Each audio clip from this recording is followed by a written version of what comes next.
नमस्कार दोस्तों, केंद्रीय महिला एवं बाल विकास मंत्री स्मृति ईरानी को पत्रकारों का सवाल अब जनता का अपमान लगने लगा है। अमेठी में स्मृति ईरानी थी, जैसे कि हमेशा होता है। पत्रकार भाइयों ने, लोकल पत्रकार भाइयों ने स्मृति जी को घेर लिया, बोले मैडम 2 शब्द बोल दीजिए, अमेठी के लिए 2 शब्द बिल्कुल बोल दीजिए, थोड़ा सा बोल दीजिए। आप सलोन विधानसभा आई हैं, आप अमेठी की लोकसभा सांसद हैं, उसमें सलोन विधानसभा सीट पड़ती है, तो कुछ कह दीजिए, एक बाइट दे दीजिए। लेकिन स्मृति ईरानी बोली कि आप सलोन की जनता का अपमान मत करिए।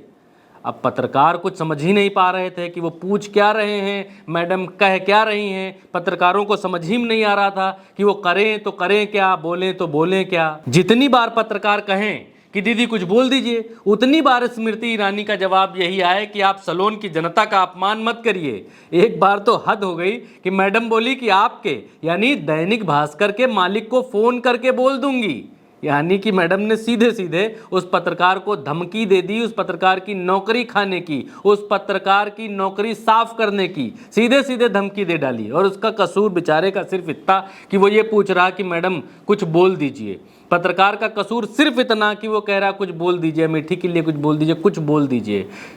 और मैडम क्या बोल रही थी? मैडम बोल रही थी कि सलोन की जनता का अपमान मत करिए, आप सलोन की जनता का अपमान मत करिए। इधर से पत्रकार बोल रहा मैडम कुछ बोल दीजिए, उधर से मैडम बोल रही कि आप सलोन की जनता का अपमान मत करिए। नहीं मैम, भास्कर से कोई मतलब नहीं अपमान करने वाले को। दैनिक भास्कर से आप सबसे मुखर सांसद और एक मुखर नेता है जी। लेकिन दैनिक भास्कर से हो तो सलोन विधानसभा मेरी विधानसभा जी, है, जी, जी, लोकसभा जी, क्षेत्र जी। की। आप अपमान मत करो जी। लेकिन मैम अगर आप इस क्षेत्र में आई हैं तो फिर क्षेत्र की 2 शब्द बोल दिया दीदी, 2 शब्द बोल मैम आप बोल दीजिए 2 शब्द। क्षेत्र का अपमान करते पत्रकार होते नहीं, नहीं, नहीं, आपके क्षेत्र का अपमान नहीं हो रहा, लेकिन आप पहली बार ऐसा कर रही है तो इसलिए आपसे मैं कह रहा हूँ, मतलब आप 2 शब्द बोल दिए दीदी, बोलना नहीं 2 चाह रही शब्द। हैं। आप अगर मेरे क्षेत्र का अपमान करेंगे भैया तो मैं आपकी मालिकाना उनको फोन करके कहूंगी पत्रकार को अधिकार नहीं क्षेत्र की जनता का अपमान करें। नहीं मैं कोई अग्रवाल जी है ना, कोई अपमान नहीं हो रहा मैं है। करूंगी फोन और कहूंगी सलोन विधानसभा क्षेत्र अमेठी लोकसभा क्षेत्र का हिस्सा है,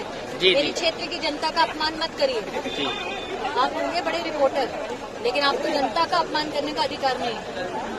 दीदी आइंदा मेरे क्षेत्र की जनता का अपमान मत कीजिएगा। हम लोग 2 शब्द बोलने के लिए भैया आगे से मेरी क्षेत्र की जनता का अपमान मत करिएगा। बहुत प्यार से निवेदन कर रही हूँ, वरना और दोस्तों, अगर पत्रकार कुछ बोल दीजिए कि पहले भी कोई सवाल कर रहा है, अगर पत्रकार ये सवाल भी पूछ रहा है कि आपने सलोन की जनता के लिए क्या किया, अगर पत्रकार ये सवाल भी कर रहा है कि आपने अमेठी के लिए क्या किया, अगर वो सड़क नाली खड़ंजे की बात भी कर रहा है, अगर वो सलोन में जो समस्याएं होंगी अगर उनकी शिकायत भी कर रहा है, तो भी ये पत्रकार की जिम्मेदारी ही है। वो अपने प्रतिनिधि से ही तो सवाल कर रहा है, वो अपनी सांसद से ही तो सवाल कर रहा है, वो सांसद स्मृति ईरानी जी से ही तो अपने क्षेत्र के बारे में पूछ रहा होगा। तो सवाल से डरकर स्मृति ईरानी जी पत्रकार को नौकरी से निकलवाने की धमकी क्यों दे रही हैं भाई? ये किसी को समझ में नहीं आ रहा है। एक जिले के पत्रकार की शिकायत पत्रकार के, उसके ऑर्गेनाइजेशन के, उसके संस्था के मालिक से करने की धमकी क्यों दे रही हैं?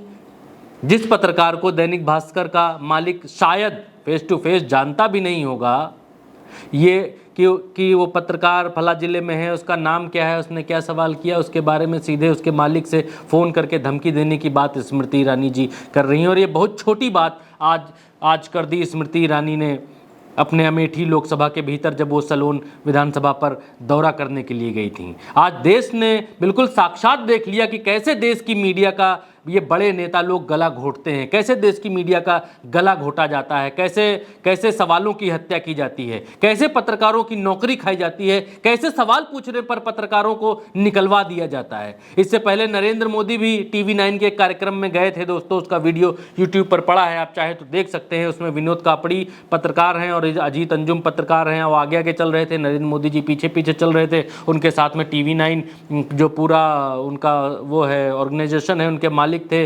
तो वहां पर भारत के प्रधानमंत्री नरेंद्र मोदी ये कहते हुए पाए गए कि आपके लोग तो मुझे कोसते हैं, आपके पत्रकार तो मुझे कोसते हैं। और उसके बाद हुआ क्या कि उन दोनों पत्रकारों को नौकरी से हाथ धोना पड़ा। तो अब सवाल ये है कि नौकरी पेशा पत्रकार करे तो करे क्या? सवाल करना बंद कर दे, वो PR करना शुरू कर दे। लखनऊ में जैसे ही स्मृति ईरानी जी लैंड हो, हवाई अड्डे से उतरे, बाहर निकले, वैसे ही फूल बिछाकर एकदम तैयार रहे, जय जयकार करने के लिए तैयार रहे, फिर क्या करे पत्रकार? पार्टी का कार्यकर्ता बन जाए क्या? दोस्तों, अभी तक सरकार से सवाल करना एंटी मोदी होना होता था, अभी तक सरकार से सवाल करना एंटी हिंदू होना होता था, अभी तक सरकार से सवाल करना देश विरोधी होना होता था, अब तक सरकार से सवाल करना विपक्ष का एजेंट होना होता था, विपक्ष का एजेंट घोषित कर दिया जाता था जो भी पत्रकार सवाल कर लेता था। अब पत्रकार का सरकार से सवाल करना जनता का अपमान हो गया है। ये स्मृति ईरानी से सवाल करने का सलोन की जनता का अपमान कैसे हो गया? कैसे पत्रकार ने स्मृति ईरानी से सवाल करके सलोन की जनता का अपमान कर दिया? ये किसी को समझ ही नहीं आ रहा है।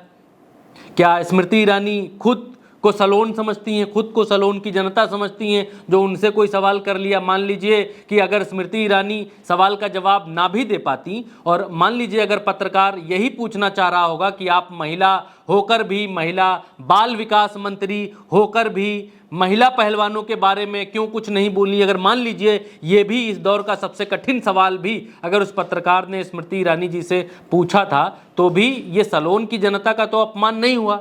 स्मृति ईरानी जी के लिए इससे कठिन सवाल तो कुछ नहीं हो सकता था।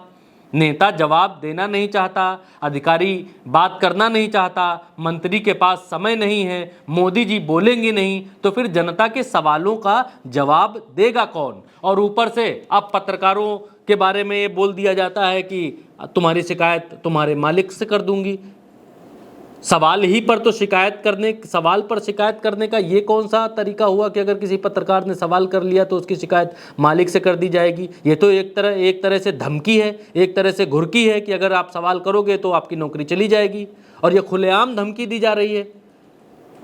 ये स्मृति ईरानी जी हैं, मंत्री हैं, सांसद हैं, उत्तर प्रदेश से सांसद चुनी गई हैं, और पत्रकार का सवाल उनको सलोन की जनता का अपमान लग रहा है। तो दोस्तों, आप भी ये कमेंट में तय करके बताइए कि क्या सरकार से या स्मृति ईरानी से या सांसद से एक पत्रकार का सवाल करना उस विधानसभा की जनता का अपमान है? क्या पत्रकारों को सवाल करना बंद कर देना चाहिए? पीआर की जिम्मेदारी उठा लेनी चाहिए? क्या आप जिंदाबाद जिंदाबाद पत्रकारों को खुलेआम करना शुरू कर देना चाहिए? अब इसके आगे तो यही बचता है। दोस्तों, आपकी क्या राय है कि क्या पत्रकार सवाल करें या ना करें? जो नेता चाहते हैं वो सवाल पत्रकार अब करना शुरू करें। क्या करे पत्रकार? अगर उनको अपनी नौकरी बचानी है, अगर उनको अपनी घर गृहस्थी चलानी है, तो पत्रकार अब कैसे सवाल करें? मंत्री खुद ही लिख कर लाया करें और पत्रकारों को सवाल दिया करें। आप क्या सोचते हैं? कमेंट में बताइए। फेसबुक पर देख रहे हैं तो फॉलो करिए, और अगर आप यूट्यूब पर देख रहे हैं तो सब्सक्राइब करिए। नमस्कार।